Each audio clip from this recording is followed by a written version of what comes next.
Hey everyone, thank you so much for being here. Before we kick off this week's episode, just a quick ask. Please don't forget to like, subscribe, hit the notification bell to make sure that you never miss an episode, never miss out on any of the strategies and tactics that we're sharing to help you continue charting your own path to freedom.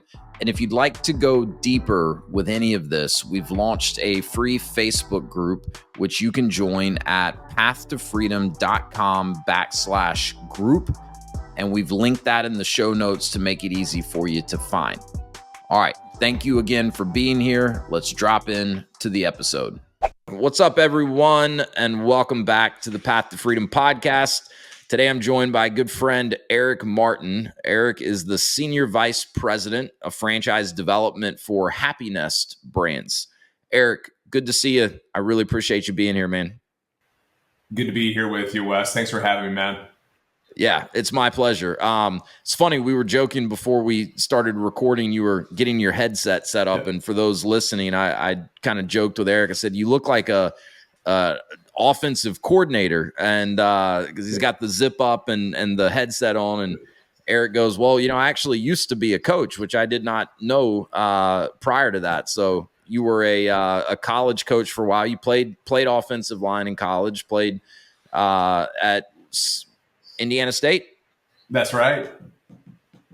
And then went on to coach in college for a while, which is cool. Yep. So I thought that was funny and would share that quickly to kick this off. But Eric, the other thing I want to say, just kind of in introduction, is because we were both just talking a little bit about our backgrounds in franchising and how we got into franchising. And I've never had a chance to tell you this, so I figured I would do it here in the podcast. But when I was very green and new in franchising, and we would be at the same conferences together, right, representing the brands that we worked for. And at a lot of these conferences, we'd have to stand up and give presentations in front of groups of franchise consultants. I used to get really nervous about it, and it seemed like for whatever reason, quite often you and I would be in the same presenting groups. And I can remember trying to kind of model how I did my presentations based on how you did it, because, some people would get up and do, like a song or a dance or like something wild, right, to really try to, make themselves stand out. That's not really my personality. I would have never felt comfortable doing that. And I just remember always kind of admiring how you were just cool, calm, collected. You got up, you shared good information. You weren't reading off of a note card or anything like that. And I just remember being like, that's the way this should be done. So wanted to tell you I was kind of admiring from the back of the room in some of those early days when I was trying to get my feet underneath me doing franchise development.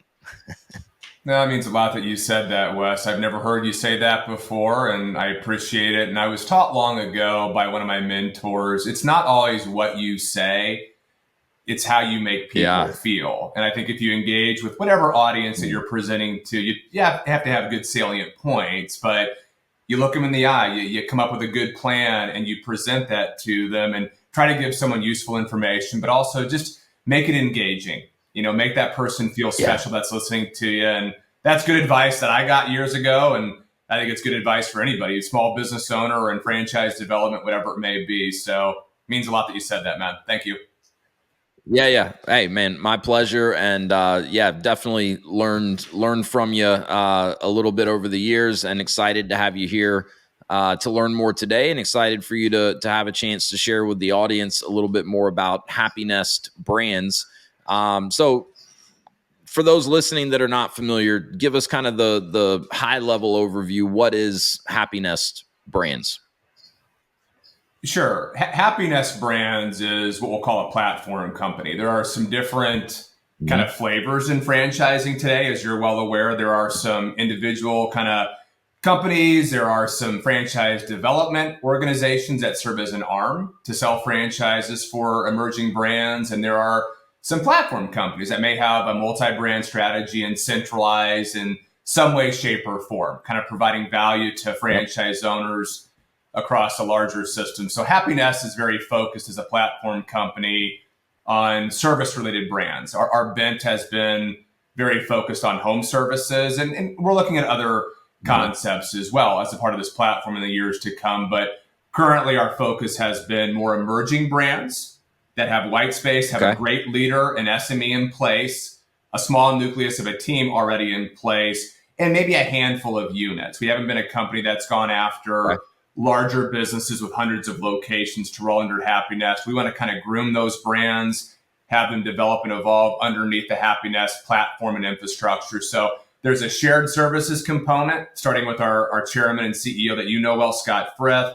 We have a leadership team at Happinest, a lot of SMEs that work directly with the different groups and the teams and new brands that come on board. So there's a little bit of kind of both ends. We've got an SME, a local group that has deep institutional knowledge of a said service or program. We're not experts in everything at Happinest, obviously, but we're experts in franchising, driving lead flow, sales processes, just general infrastructure.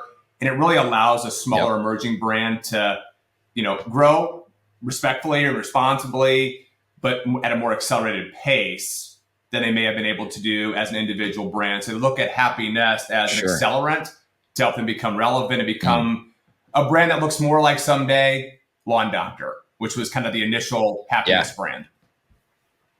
Yeah.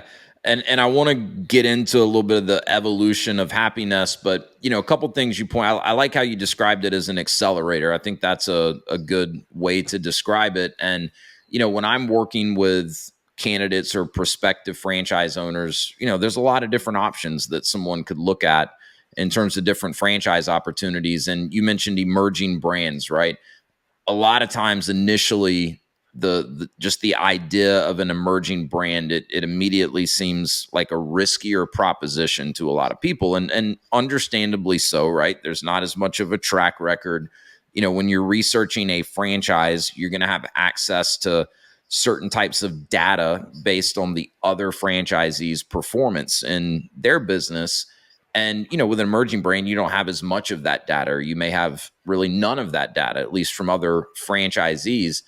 And, what I always try to explain to candidates is that, an emerging brand does not necessarily have to be that risky, because there's a lot of these types of opportunities out there where a platform company like Happinest rolls, a small emerging brand in, and then you get this really nice blend of, like you said, the SME, the local knowledge, right? Usually that's the founder of the business, people that are very familiar with that industry and have learned best practices and, how to operate their business efficiently, but they may not really know franchising yet. And that's where, the value and the leadership team and, people like yourself, that are part of the leadership of Happinest that have extensive backgrounds and experience in franchising. And so in a lot of ways, you kind of get the best of both worlds, because there can be huge advantages in getting into an emerging brand, right? Territory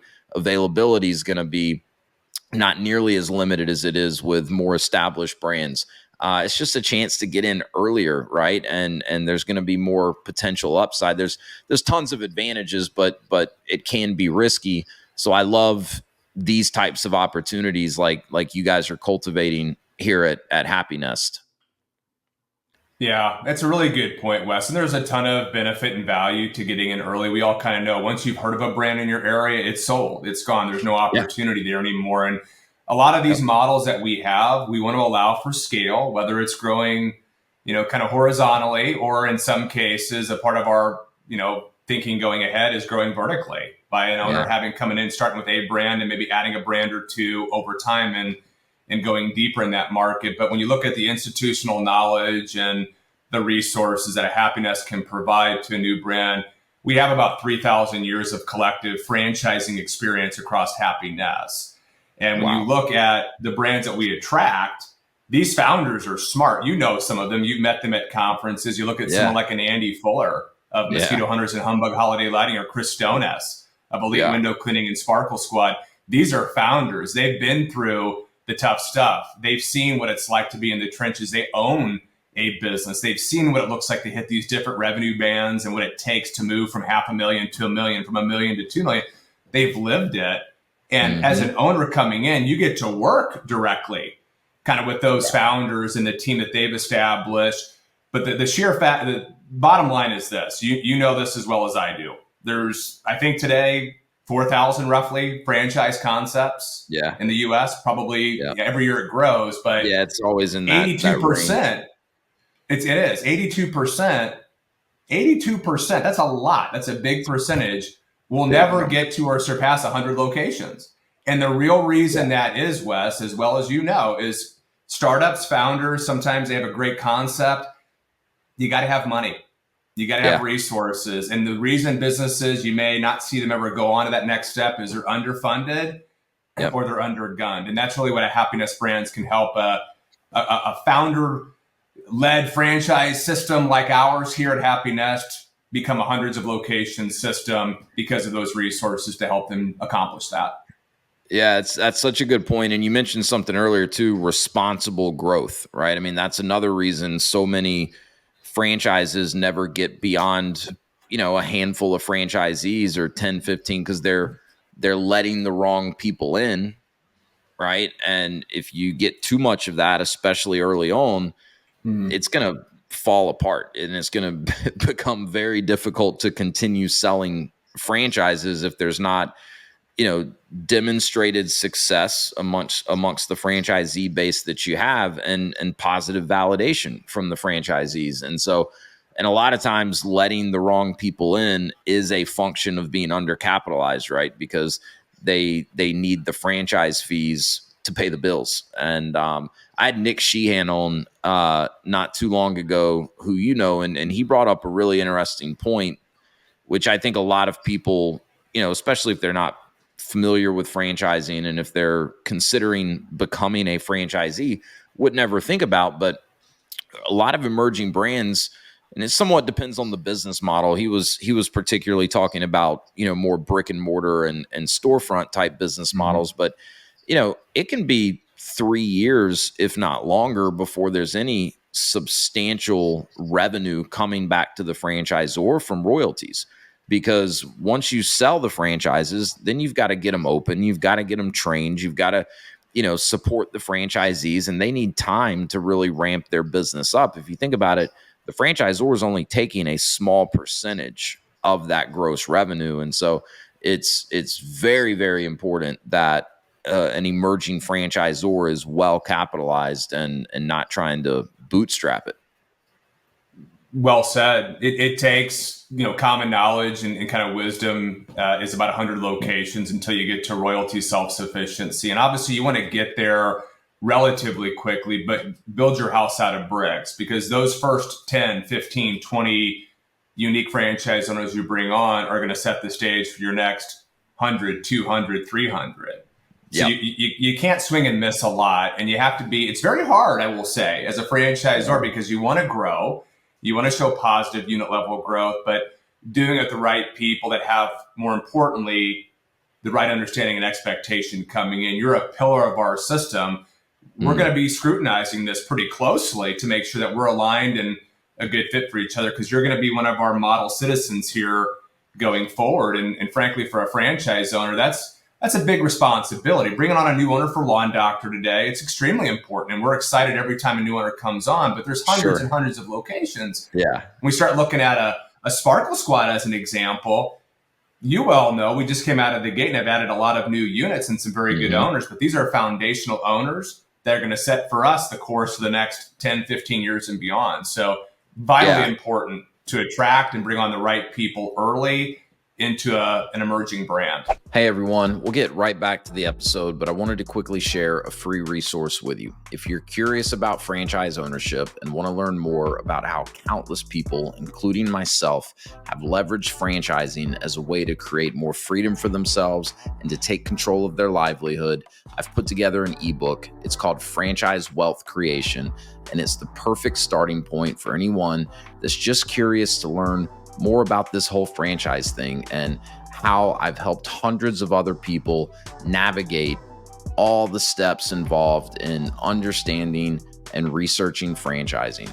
So click the link in the show notes, fill out a short form. I'll send you the ebook. I think it's a great starting point if you're curious at all about learning more about franchising. All right, let's get back to the episode. Yeah, it's interesting because it is a big responsibility, right? If you're an early franchisee in a brand, but it can also be a huge advantage to you as a franchisee, right? I mean, I've got some folks I'm working with right now, and they are on the verge of signing franchise agreements with an emerging brand. Now, this is also part of a platform company similar to Happinest, totally different industry, but they came to the realization through going to Discovery Day and meeting with the brand president and the leadership team that for some of the reasons we've already talked about, while yes, this is emerging, the same risk is not necessarily there because they're part of this larger platform and tons of resources, tons of experience, all of that. But they also realize, they're like, man, if we're one of the first 5 or 6 franchisees with this brand, they need us to be successful just as much, if not even more, maybe, than we need to be successful. They're like, we're really going to get a lot of attention and support. And, they're not letting that skew their mindset. They know they've got to come in and execute and do the work. But I think in some ways it was really encouraging for them to kind of realize that like, we're going to be VIPs, right? Because we need to be successful. They need us to be successful. It's also things like direct access to the leadership team. Like, most brands, as they scale, just like any organization, there's going to be layers, right? So, if you're the 200th franchisee coming in, you're probably not going to have as good of a relationship or as much access to the CEO or the founder of the company. So those are things that I think are important for people to think about and to weigh. But yeah, it's really interesting. So you've mentioned a couple of the brands, but maybe run us through, what does the Happinest portfolio of brands look like today? First of all, I agree with everything you just said about access to the founder and kind of growing up with that company and having some of those advantages that maybe number 200 or 300 wouldn't have. So there's just different flavors.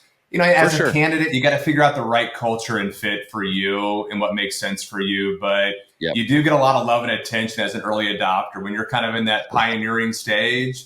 It's a fun time for everybody. We're kind of tied together with that. But I'll answer your question. So the portfolio of Happinest, it's hard to talk about Happinest without talking about Lawn Doctor. That's a brand that's been around now for nearly 60 years. And it was a standalone brand for a long, long time, up until about 2018 officially, when Happinest was formed.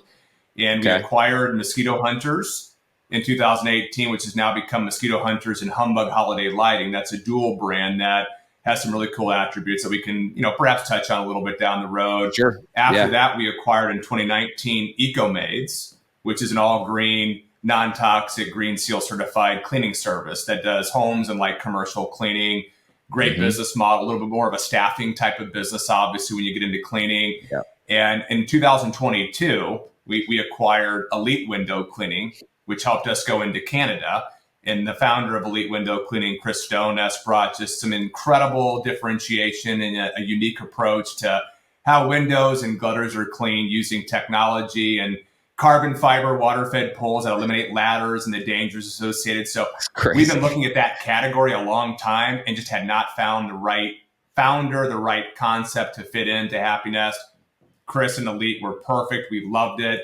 And then ultimately we made the decision to rebrand it here in the U.S. underneath the brand name Sparkle Squad, which is growing rapidly, as you well know now in the U.S. So what began with no locations just a few months ago is now pushing 20 locations around the country. And we're getting a lot of these owners spun up and active in their businesses. So more recently, we've introduced the holiday lighting to our systems. I touched on that a little bit with Mosquito Hunters, but that was our first kind of homegrown internal service line. So our seasonal brands have access now to holiday lighting, which can make a big difference in a seasonal business where there are some of those windows where you kind of have revenue and then you don't. Well, we wanted to answer that concern, not just for revenue and predictability, but also employee retention. So we're always innovating, looking at ways to improve our brands and take, new opportunities to add revenue streams for franchise owners. So those are the current brands that we have in the portfolio. We're looking at a couple of things right now, nothing imminent, I will say, but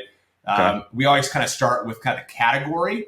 Where do we Yeah. want to be? Where do we Right. see happiness kind of going? What lanes do we want to stay in? And then from there, what brands make the most sense within those? And kind of some of the things I touched on earlier, there are some boxes we want to check before getting too far down the path, but we'll see what the future holds for Next Brands with Happinest.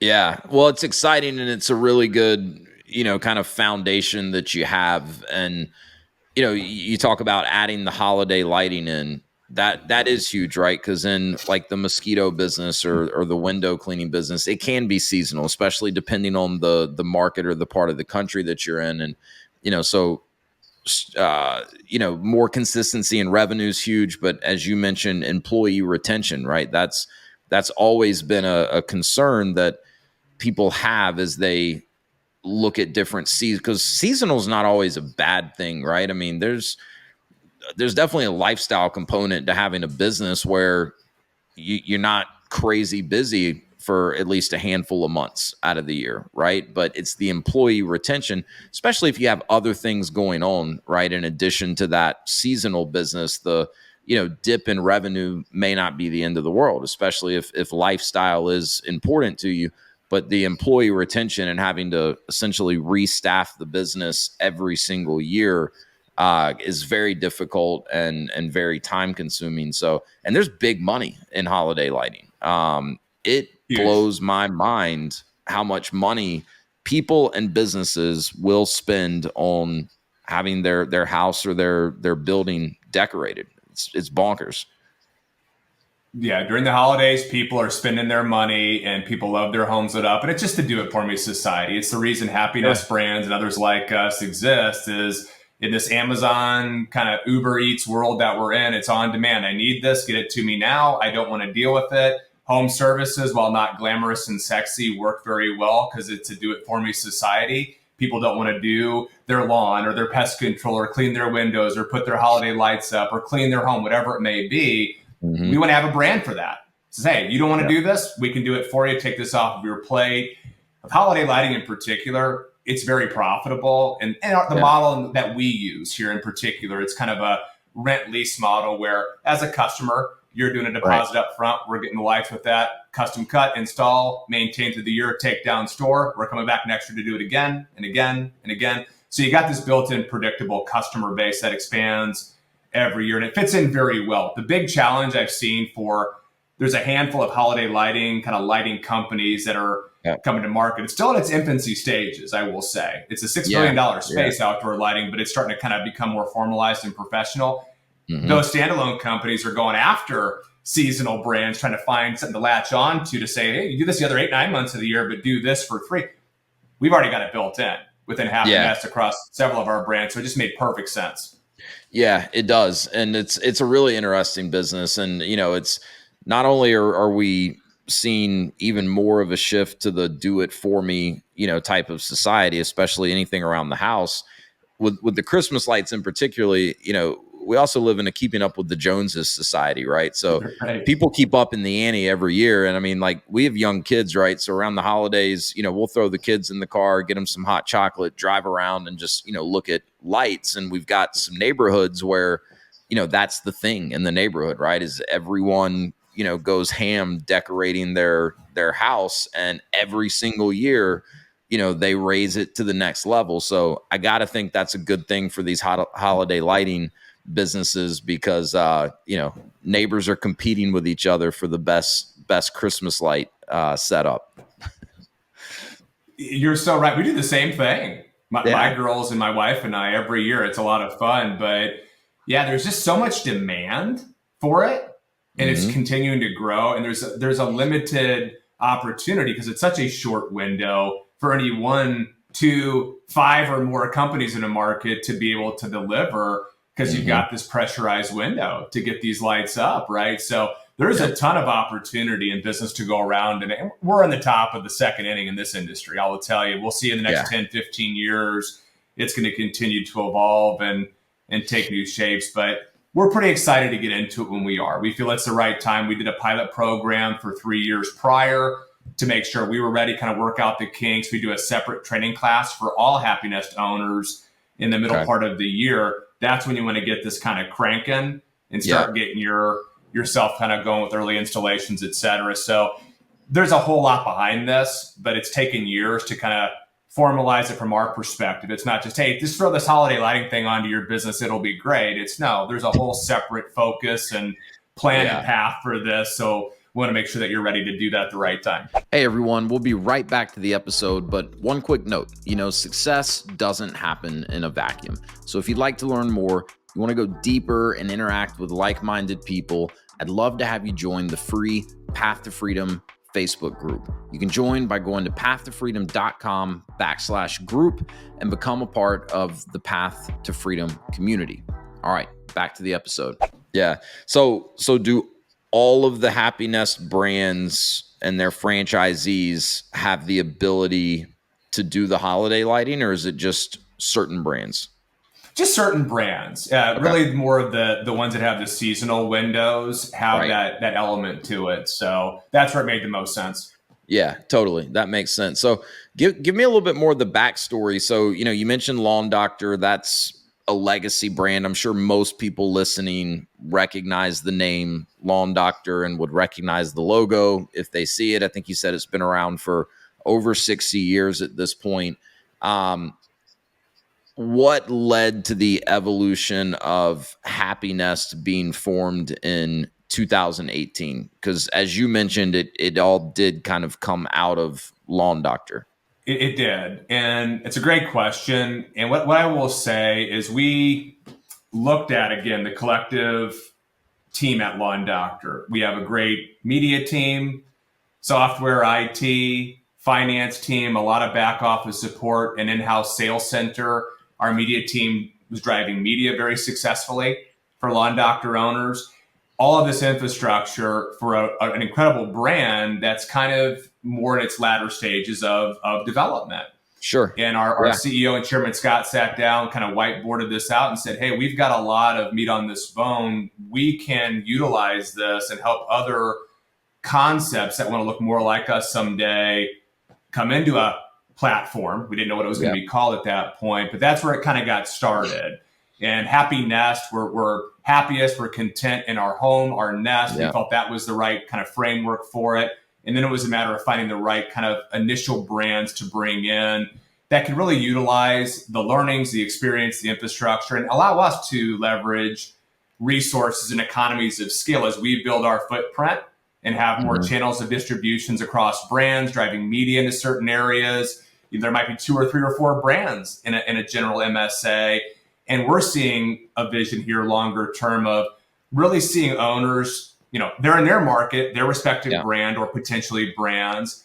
Media's going in, we can turn around and say, hey, you're working with Lawn Doctor. Your lawn looks great.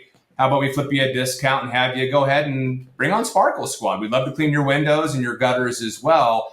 Everybody wins in that scenario. Corporate, franchise owners, employees, customers. So that's really what it was all about, was utilizing these resources, leveraging these economies of scale, various vendors that would never in a million years want to work with a 5 or 7 unit concept, but they're willing to work with nearly 1,000 units of Happinest brands. And we can give advantages, distinct advantages to smaller brands that wouldn't have had those resources prior. Yeah. And everything from buying power to even just being able to step into the relationship, as you said. And that's where that acceleration piece, really comes in. You mentioned earlier that, right now it's all the brands are home service related. Is that where you anticipate the focus remaining? Do you anticipate potentially expanding out of home services? And I'm sure, some of these, really all of these, there's a commercial component as well, or there at least can be, right? Opportunity to provide these services to not just residential homeowners, but commercial clients. But are you entertaining other industries that are not so much home service related, or is that to be determined? To start with what you just said, yes, there's a very big focus on commercial business within Happinest as well. So most owners start with a residential focus because that's a little more manageable. And we can target market to lookalike audiences, single family homes, detached, and we know we're going to get this percentage each season in business that's going to take us on and use our services. So that's kind of the startup approach, but then it expands into opportunities for commercial business, and it's becoming bigger and bigger and bigger within our network every single year. So I want to make sure I made that clear. But kind of going forward, I don't want to say never. Like right now, our focus is on home service and really service related concepts. Up to this point, it's been a bit more of a membership type of focus where, hey, we get a customer, do a great job, add this, add the next level. Let's bundle this. Let's bring this on to really kind of drive that revenue per customer. Very accretive to profit, obviously, for a franchise owner. When you pay to get a customer, there's one time that you pay in our models to get that impression, that click, that sale. It's what can we do with it to grow it. But there's only so many membership ongoing type of models. So there are going to be some transactional type of services as well. But up to this stage, we're going to stay in our lane on service. I don't expect or anticipate a Happinest Brands to move into a retail or storefront related type of business. I never say never, obviously, because you don't know what you don't know, but that's kind of the lane we're going down right now. Yeah, makes a lot of sense. And one thing I would mention as we talk a little bit about the commercial side to these businesses, like when I'm talking to candidates and I know that building a big business, like they really want something that they can scale. My mind immediately goes to anything that's got both residential and commercial opportunity. Because to your point, it's almost always going to make sense, as you're launching a new business to focus on residential first, even if there is a commercial component. Because they tend to be smaller jobs, more manageable. You probably just don't need as much infrastructure in order to get started, and that's gonna make the most sense. But it gives you so much more long-term growth potential if that commercial opportunity is there in the business too. And then you hit on these membership models. I mean, I can't tell you how many of the people I work with that are, really savvy business people or investors. They want membership. They want recurring revenue. Like there's so much to like about that. So it all makes a lot of sense. And I'm a little slow, right? So I hadn't even connected that really all of your brands are, at least to some extent, membership based, which is really cool. Yeah, it is. And I'll say, like, what I hear from our leaders and certainly our franchisors, residential business is going to pay the bills. When you start to kind of branch into commercial, it prints the money. Those are great accounts to get into. But to your point, you want to make sure you're ready to take that on. And that homeowner's a little bit more of a manageable customer, a great place to start before getting too far ahead of your skis. But it's absolutely a huge opportunity across all of our brands, frankly. Yeah. No doubt. You mentioned something earlier when talking about, the different brands. And I think we were talking about some of the advantages of, investing into a franchise that is part of a platform company and vertically integrating. Talk to me a little bit about, from your perspective, the different ways that a Happinest franchisee could scale, right? Horizontally. So that would be, just continuing to add territory for an existing brand that they're in versus vertically scaling where they're kind of stacking brands, maybe focusing on the same market. So I'd love for the audience just to hear you, kind of explain the difference in those two strategies. And I'd love at least your personal opinion, or if Happinest has, an opinion on which of those strategies is more viable. And you may not have a preference. It may be, more on a case-by-case basis. But I always think that's an interesting comparison in those two different growth strategies. We'll get right back to the episode in just a minute, but if you've been considering business ownership, if you're already a business owner looking to expand and you're curious about franchising, I'd love to connect with you. answer any initial questions that you have, talk about a specific franchise, and detail the exact process that I use and have taken hundreds of people through to help them understand franchise ownership, find the right franchise for them, and conduct the necessary due diligence. Click the link in the show notes if you'd like to schedule a free, no obligation strategy call. I look forward to talking with you. And now back to the episode. It's a really good question. Very thoughtful question, actually, Wes. And I will say our mindset within Happinest Brands is we want to see a new franchise owner come in and go deep before they get too wide. Yeah. There's definitely complexities introduced as you expand horizontally. When you're dealing with a route-based business that has a certain cadence, when you're seeing a customer at this point and technicians are going out, you want to be efficient and create some densities. That's where you're going to get to profitability in a route-based mobile service model. So we don't want to hold an owner back from building their dream and their empire. We want empire builders. We want scale. And when you get a good franchise owner that performs well, it makes perfect sense to allow them to grow, whether it's wider or growing up. So we want to be careful early and not have someone bite off more than they can chew. Right. Yeah, so definitely. You're not going to see a Happinest Brands, for example, come out and say, hey, let's have you go ahead and buy 5 or 8 territories in this home service model, and we'll figure out what territory 2 through 6 or 7 is going to look like. That can be a real challenge, right? So early, let's start with maybe a couple areas, and maybe there's a third added on pretty quickly. We have some different kind of strategies for that. But let's really focus on efficiency. Our marketing is really targeted into zip codes, and we want to create these clusters within a territory and make sure you're not getting too wide too fast, right? As we kind of talked about. So the horizontal approach certainly is a focus for our franchise owners. Once they kind of get to a point of critical mass and they're comfortable managing maybe their first couple of areas, and let's determine, does it make sense to go a little wider? Now, the vertical strategy, we haven't done a lot of it yet. This is kind of for us, next step for Happinest Brands. We never, as you well know, want to take a really good franchise owner who owns whatever number of areas for a brand, and all of a sudden now we've got a very average franchise owner that owns 2 brands. You know, you don't want to get there too quickly, but that is a part of our focus in the future, is seeing owners potentially that want to double down and say, okay, I've got 2, 3, whatever number of really good, profitable areas, a great team, a local, marketing presence.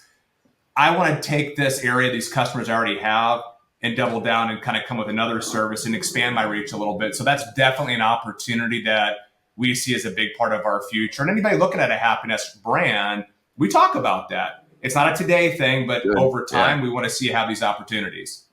Yeah, and it won't be for every franchisee, right? And everyone's got different goals when they get into business ownership, and everyone's got different skill sets as well. So, whether it's growing horizontally or vertically, no 2 franchisees are going to, have the exact strategy or even be capable of executing the exact same strategy. But to me, it's really interesting, to see that opportunity. And, I think personally over the years, I've come to, especially when we're talking service-based businesses like these, where, you are covering pretty large areas, even as a single territory. And, route management's a good way to explain these types of businesses. Like, efficiency is key. And if you're not efficient, it's going to erode that profit margin so fast. We own a Shelf Genie franchise, have for 6 years now, and we own 2 territories. When we got into Shelf Genie originally, and maybe still, I think maybe there's a couple other 2 territory owners, but we were the smallest franchisee in terms of the number of territories. Like, Shelf Genie as a franchisor, I think, learned some lessons that a lot of franchisors learn as they grow. They had some very, very large franchisees out there. Someone owned the entire Houston market. Someone owned the entire Dallas-Fort Worth market. And, they put up pretty good numbers if you're just looking at a list of the franchisees and their gross revenues. But, if once you really understand the business, you realize, like, they weren't putting up numbers anywhere near what a market like Houston, Texas, or Dallas, Fort Worth could produce for a good business. And the other thing we learned is that those really large franchisees, it was very hard for them to reach a profit margin anywhere near what we can get in our little old two territory market. And, within a few years, we were able to get our two territory franchise, up there in the same ballpark in terms of gross revenue numbers that some of these really, really large franchisees were, but we're able to do it in a very profitable manner. And I keep saying we, if my wife listens to this, she's going to correct me. She has done all of that. Shelf Genie's her baby, and she's built a very nice business with it. But so I think I think it gets very, very challenging to scale beyond a certain point with these types of service-based businesses if you're going wide and instead of deep. And in any of these businesses, paid marketing and advertising is going to be a component, right? Especially in the beginning, that's going to help drive a lot of business. But if you can develop a good local presence in the community and be well networked and develop strategic partnerships and referral partners, which all of these businesses tend to lend themselves for those types of opportunities, that's where you're going to be able to really improve your profit margin over time. And because to your point earlier with these membership models, you pay for a customer once. That's great.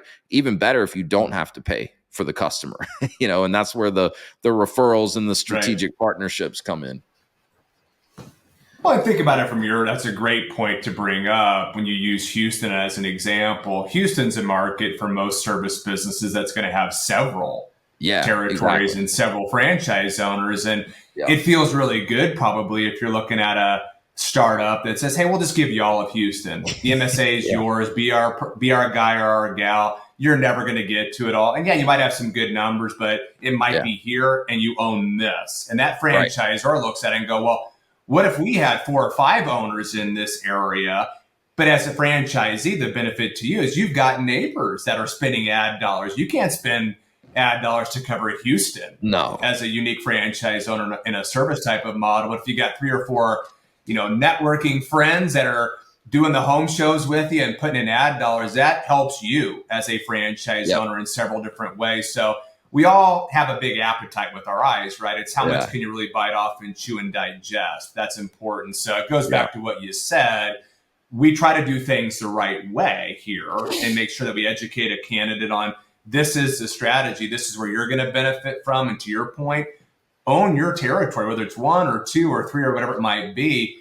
Put the right ad dollars in it, do the right ground game in that area. You're going to build density and efficiency and ultimately more profitability than having little dots spread out all over a massive area that you're never really going to develop. And you're just going to cost yourself more money trying to do that. So it's so spot on. Let me ask you this, when we talk about the vertical, stacking of these different brands, what, from your perspective, what are some of the advantages to someone, over time and when the time is right, scaling by stacking brands that are part of the same platform company versus, buying a Happinest franchise and then maybe 4 or 5 years down the road, getting into another franchise or starting their own business that's still in an industry where there's some synergy, right? So it's still kind of that vertical stacking, but not part of the same platform. Because from my perspective, there's massive benefit, if you own multiple businesses and there's shared leadership and shared resources. What would that kind of look like, for Happinest, and what do you think would be some of the key advantages of doing it that way?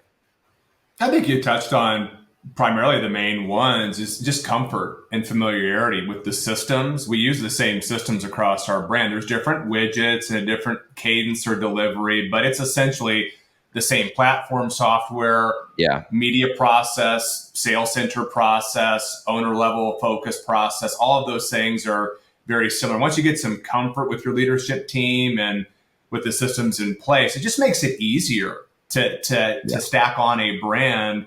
It's just a different widget really at that point in time. And your customers are starting to see Happinest a little bit. There's a familiarity and comfort with that for them. So it just makes a lot of sense in our opinion. And there's going to be franchise owners that have different types of franchises, which is totally cool. I've seen Yeah. owners do that successfully, but you're having to learn a new process and team and system, and that can get a little bit clunky, I think, in some cases. For So sure. just having Yeah. that kind of familiarity, I think, is a huge benefit.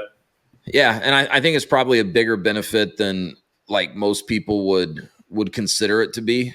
Just talking about it. But we have our Shelf Genie franchise. We owned another franchise for about 3.5 years that we sold last year.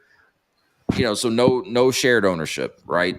Completely different organizations and franchisors, and it was doable, but it was a little clunky, right? Like, I mean, I have two monitors up above my computer, and I kind of had all my tabs and softwares and programs for one business up on one monitor, and it's like totally different systems and tech and processes for the other one. I think another thing that is worth thinking about is exit strategy, right? Like, I'm sure you have these conversations with candidates, as do I, and sometimes people look at us like we're crazy when they haven't even gotten into a business yet, and we start asking them questions to get them thinking about exit strategy at some point. To me, it's probably easier to exit and sell your businesses if there's shared ownership and they're part of the same platform, compared to owning franchises that are not under the same ownership, right? Because it's just, again, doable, but if you're selling to the same buyer, it's going to be a much smoother process if they only essentially have to work with one franchisor or one ownership group, with the multiple brands that they're looking at buying. It's a great point. And I agree with you 100%, Wes. And we talk about exit strategy and planning in the development process. And like you said, sometimes people look at you like you got three eyeballs or something, Yeah, but it's like you got to begin with the end in mind in these things, right? totally. I think a lot of folks, when they start looking into business ownership and kind of going off on their own, get caught up in the moment versus, okay, what does the long-term strategy look like? And we want to understand that from the candidate's perspective as well. So if anybody's listening to this, thinking about business ownership, you do want to look at this as not short-term. That's important. Getting in, getting trained, ramped up, getting to cash flow positivity, all those things are really important in the earliest stages. But what does the next 10, 15, 20 years look like? And does this company I'm talking to have an interest in that, in a vision that's aligned with mine as well? So pretty important. It's so important. I try to coach everyone I work with that, when you're evaluating a franchise, there are really two things that you need to feel really good about in terms of the franchisor, and there's some overlap, right? I mean, in general, you need to feel that, they're good people and the type of people that you would want to be in business with. And, they actually care about your success and are going to do everything in their power to help you be successful. But, when you're looking at, the fee structures and things like that, you need to understand, what is it going to cost me up front to become a franchisee, and what am I getting in exchange for that? Right. And that's, a lot of the short term. And that's where most people do tend to really focus the most, because that's where most of the uncertainty lies, right? It's, oh my God, what does this look like for the first 3 months? How quickly can I start making some money? They don't tend to spend as much time thinking about, all right, well, once I'm 2, 3, 4 years in and I've got an established business, what does that look like?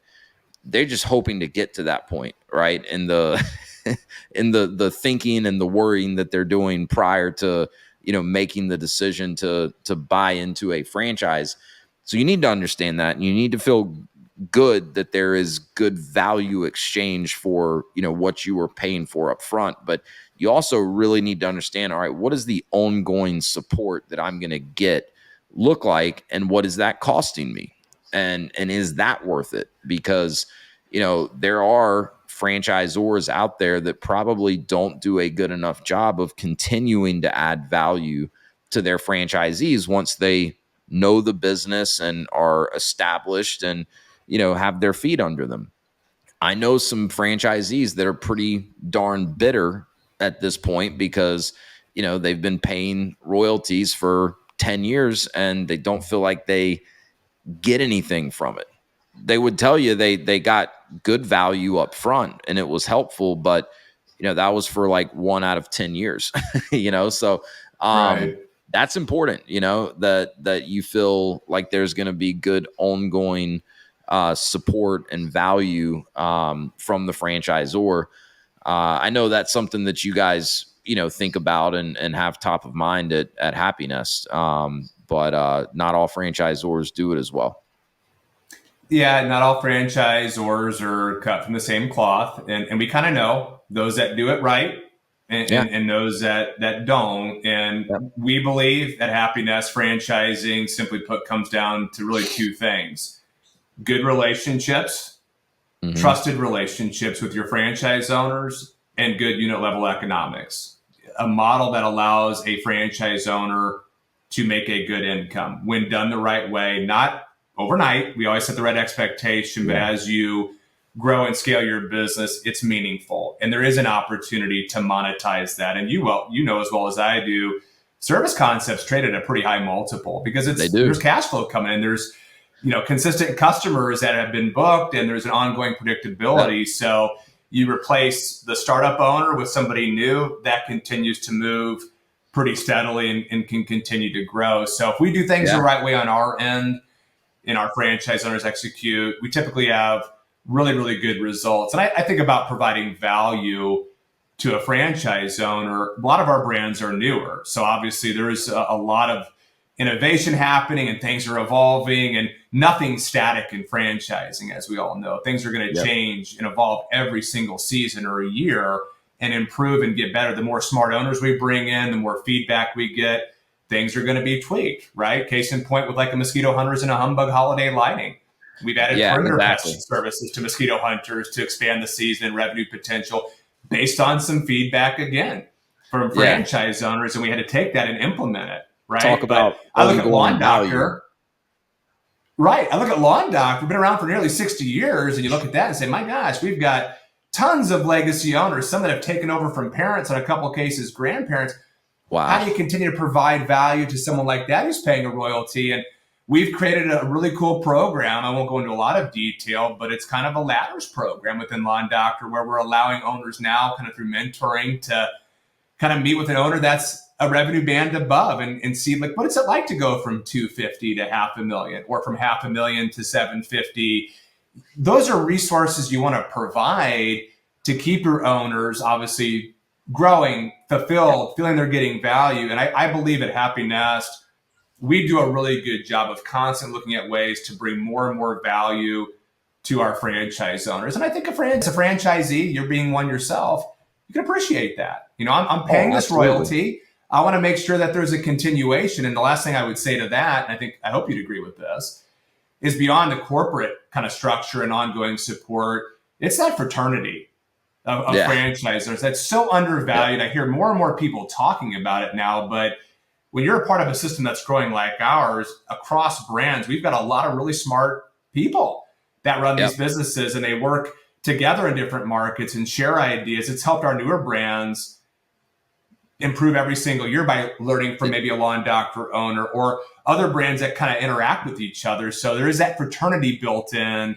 where your neighbors are doing something very similar to you. Maybe it's a different widget, but we're all rowing in the same direction and can get value and benefit from each other with that kind of fraternity-like environment. I totally, I think it's probably the most overlooked benefit of franchising is that, you have this network of peers, right? And even if it's with the same brand, right? You have this network of other business owners that are all building the exact same business that you are. You're not competing against any of them, right? So there should not be any animosity, but there should be incentive to share with each other, learn from each other, support each other, and you expand that, to now under the umbrella of something like Happinest, where you've got all these franchisees with multiple brands where, some of them may be in different businesses, but again, similar in a lot of ways, working towards the same type of goals. it's hugely valuable. And like my wife, just in the little bit of time I've got to see her today, since driving kids around and dropping them off, and me having meetings, she's been on the phone with at least 3 different Shelf Genie franchise owners this morning. Like, she's always talking. And a lot of times it's her helping someone out, or her asking someone a question. Hey, this happened, how would you handle it? Like, you can't put a dollar amount on the value that comes with that. And like, same thing with the franchisor and adding value. Like, there's so many different ways franchisors can add value. I would argue that some franchisors are going to be able to add value in ways that others cannot.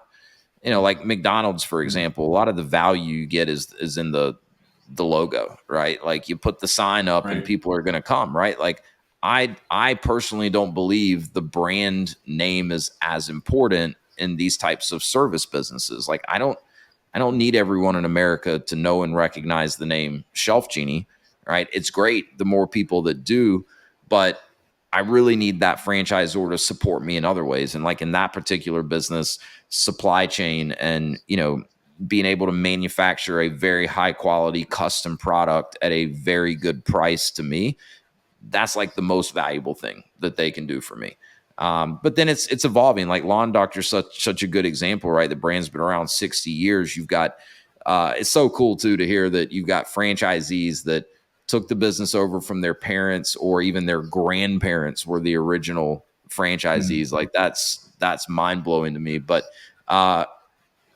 technology, I'm sure, is like, I'm going to go out on a limb and say the tech stack that Lawn Doctor uses today is very different than it was back in the 1980s or the 1990s. Like, that's an easy way that franchisors can continue to add value to their franchisees, is just stay ahead of the curve with technology, and allow them to operate like a modern company.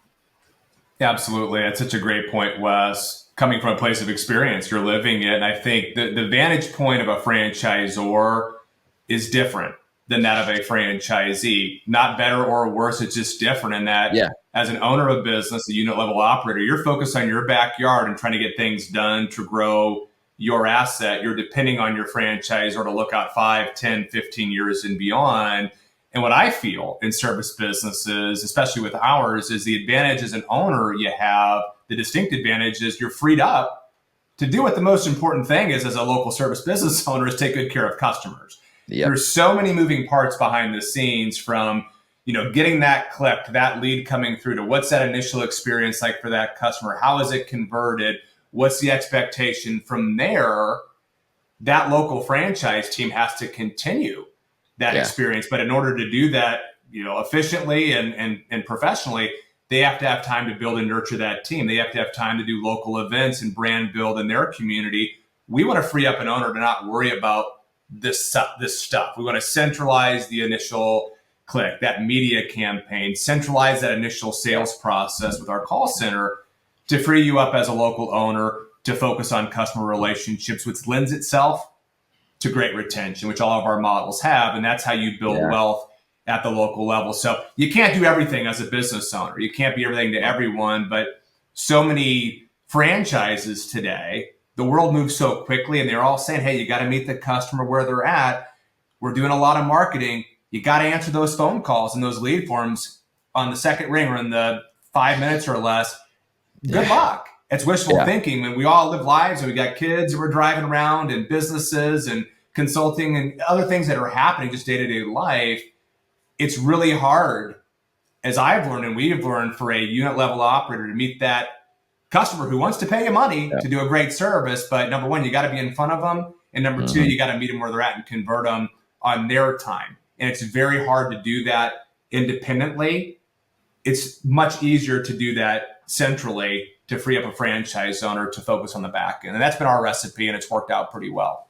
Yeah, it's all very well said. I mean, it's the goal is to, set the franchise owner up so that they can spend the vast majority of their time on what I always call their HPAs, right? Their high payoff activities, like the things that really the owner and no one but the owner should be doing. tons of stuff that needs to get done, but most of that's not, it's not going to be the best use of the owner's time, even if they could do it on their own.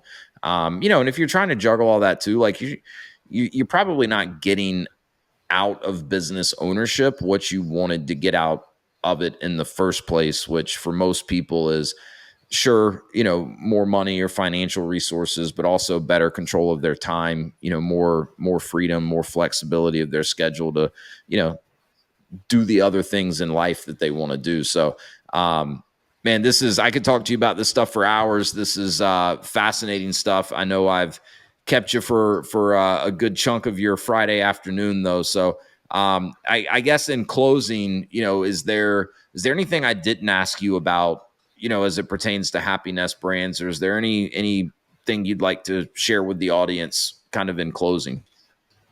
I would just say you owning a service business, my career in franchising over 15 years has been in the service space. I know it pretty well. And it's not something your candidates or folks that we interact with early are typically starting with. It's generally a brick and mortar, storefront related, retail, food type of business. That's where I think 90% of people who start thinking about franchising Chick-fil-A. think, they all want Chick-fil-A. That's where I'm going to go, right? Exactly. So, and it's great. And that's where a lot of people end up. But, relatively speaking, the investments are different, right? And the complexities are different.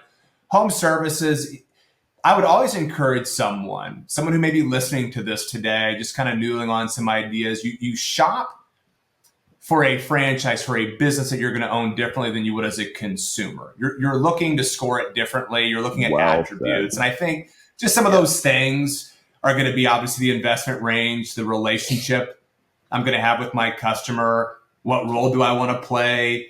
What's my time commitment?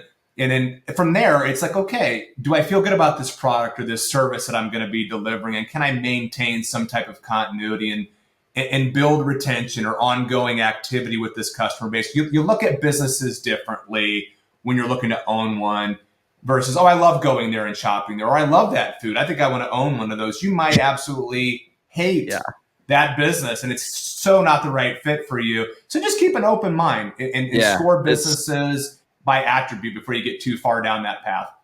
Very, very well said, and such a good point. And I wish more people understood that, right? And it's my job and your job, once you have people in front of you, to help them think about these things the right way, because it is very different than how you pick what you're going to buy as a consumer. You gotta really get clear on like what do you really want to get out of business ownership? Like, what are the goals? And like I just mentioned earlier, financial goals are always going to be a part of it, but very rarely have I met someone that once we really, get candid with each other, it's just about the money, right? There's a lifestyle component, right? There's a freedom motivator.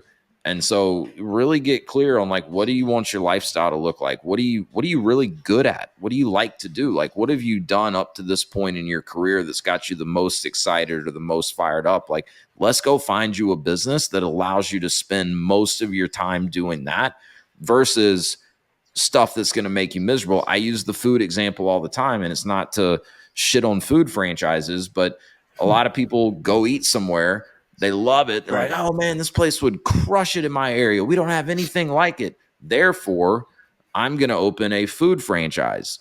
Meanwhile, they've got 4 young kids at home, sports 4 nights a week, and they got a business that their busiest time is from 6 to 8:30 p.m. Like, we just got to think these things through. There may be something that's a better option, but I think part of why people think that way, and I do understand why a lot of people tend to approach it this way if they've not spent as much time as you and I have, like, looking at different franchise business models and whatnot. A lot of people say, look, I want to be passionate about the business I'm in, or, I want it to be something I'm interested in. So I'm curious. I know how I've come to look at this and how I coach people when it comes to this, but like, what would you tell the person that's like, yeah, Eric, this all makes a lot of sense, but like, dude, I'm not passionate about helping people keep their yards green, or I'm not passionate about cleaning windows or cleaning houses or even hanging holiday lights? Like what would you say to that person? I would say disregard the widget. That's the least important thing right now. Do you have some passion around community building, brand Yeah. building, relationship development, giver's Yep. gain, getting involved in your chamber, your BNI, doing some networking events? The widget will take care of itself. Our widgets are proven to sell. There's a need for them. As you all know, I look at home services myself through this lens. It's primarily a very blue collar space, mostly moms and pops within the space. So there's a real opportunity for someone that wants to bring a white glove, white collar experience, a professional with business acumen to seize opportunity within an industry that doesn't have a great reputation for great customer experience and service. That's and what right. I said a moment ago, our systems are allowing you as a franchisee to kind of not worry about some of these things, to really focus, and you'll drive your competition absolutely bonkers because you're freed up to provide that wow moment, and you're doing it in a very white glove experiential way. So that's how I would coach somebody. The widget, while it's important to understand it and be comfortable with it, it's the last thing on the list of importance. Yeah, totally agree. And very, very similar, to my coaching, which has really come from like, I think what my wife and I have come to learn through our own experiences. Look, obviously you want to feel good about the product or service that you're selling, right? You want to feel like it's a legitimately valuable or beneficial widget that you're selling to your customer. Like you don't want to be ripping people off or selling them something that they, is not going to work or do what you say it's going to do. But assuming all that's there, right? It's like my wife and I have learned that what we're most passionate about in our business is building great teams and giving good people a chance to make a good living if they're willing to work hard for it, and then delivering a service that exceeds our customers' expectation.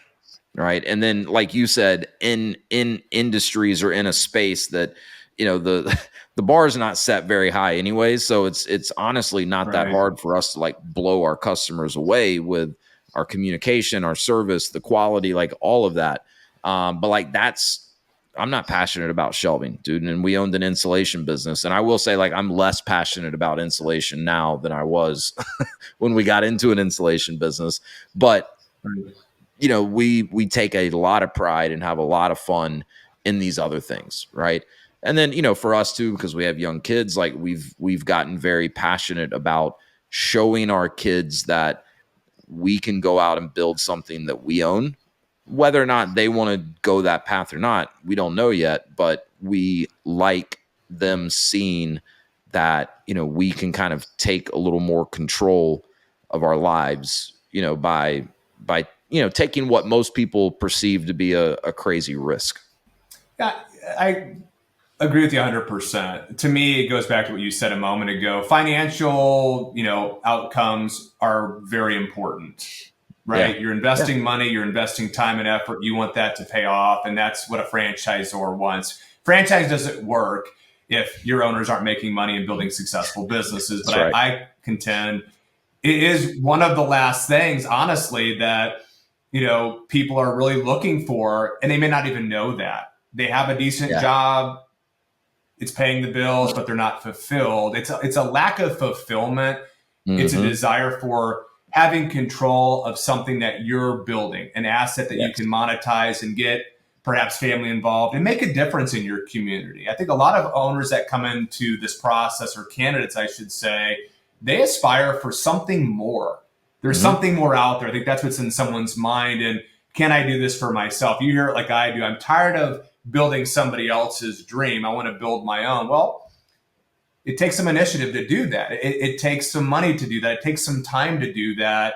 There's a big difference, as you and I both know, of having your name on the front of the check versus the back of the check.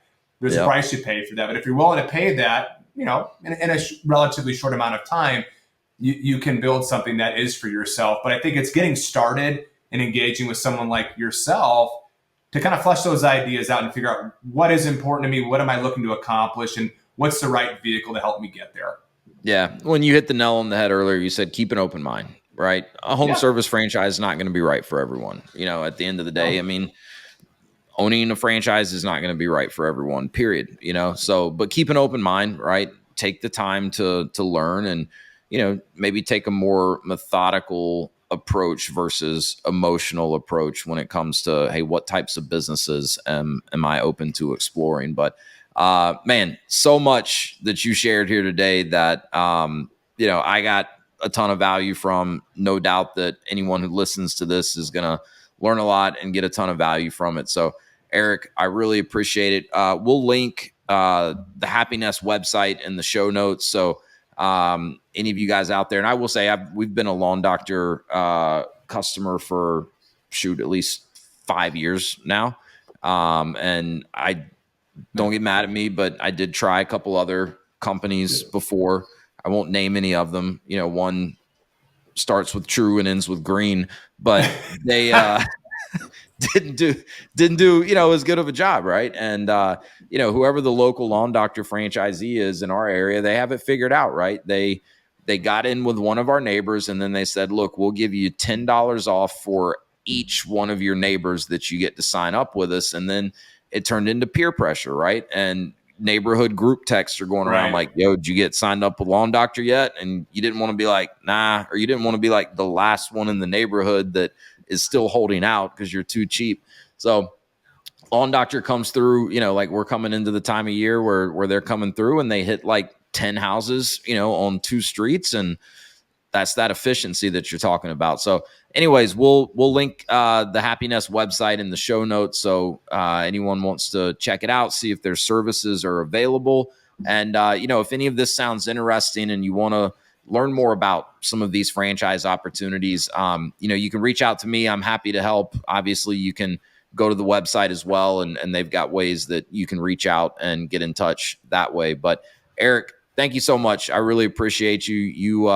You're a true professional, in this industry, and like most industries, there's professionals and then there's people that are not. And you've always been such a stand-up guy and super, super knowledgeable. So appreciate you taking some time to come and share with us today.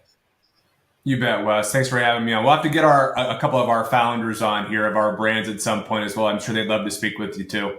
Yeah. I know the audience would love that too. So we will make that happen. You heard that, folks. More to come from Happinest Brands. Eric Martin, thank you very much, brother. Thanks, Wes. Take care, man.